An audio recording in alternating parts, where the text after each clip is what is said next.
Hi, and welcome to the Word of the Week. This week's word is study. Now, wrapping up our month-long discussion on To Learn is to Grow, we're ending with studying, and this is actually going to be kind of a juxtaposition because this is going to roll us into our topic for next month, which is study to learn. So this is going to be kind of the keystone or the linchpin for these 2 months topics. So let's just go ahead and talk about some of the definitions of the word study because it's really an interesting word.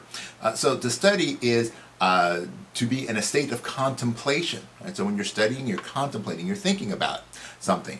It's the application of the mental faculties to the acquisition of knowledge, using your brain to acquire knowledge.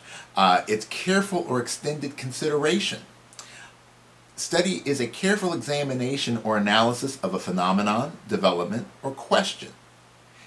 Study can be our purpose or our intent. Study can be the activity that a student partakes in. So if you're in school, hopefully you're studying. Study is something that attracts close attention or examination. And study can be a literary or artistic production intended as a preliminary outline, an experimental interpretation, or exploratory analysis of specific features or characteristics, or it can be a musical composition for the practice of a point of technique.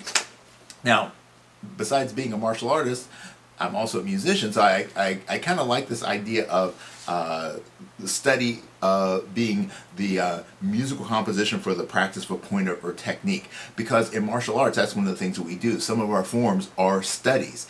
For example, in our Tai Chi class right now, everybody's learning a very specific form, and this form has 3 sections, and each of the sections has a very specific kind of topic, a point of technique that it really emphasizes. So this becomes a study for people. So you can study the form, and then within the form there are studies of new techniques. So this is kind of the way I like to look at things. That studying is great.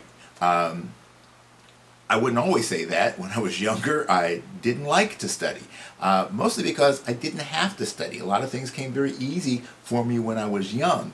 So as I got older, I hadn't developed the skills to study, because studying is a skill.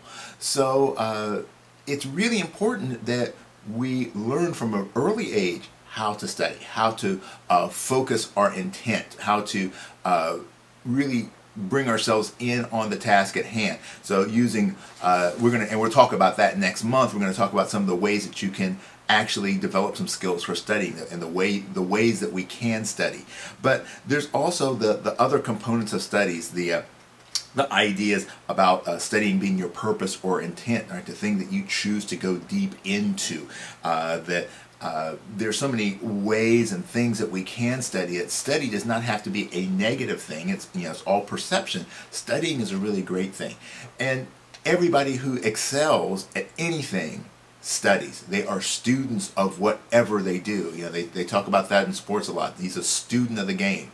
That's the only way you excel. You have to study yourself. You have to study your teammates or your opponents or other participants. You have to study the history, right? Because the more we understand about something, then the better opportunities we have, the more able we are to take all of that different information, all that different knowledge, and to use it intelligently to help us to move forward to achieve higher levels of success.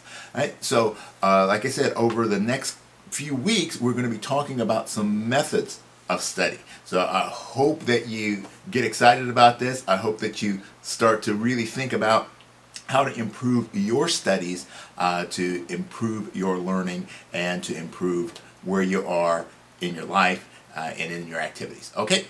Look forward to seeing you next week.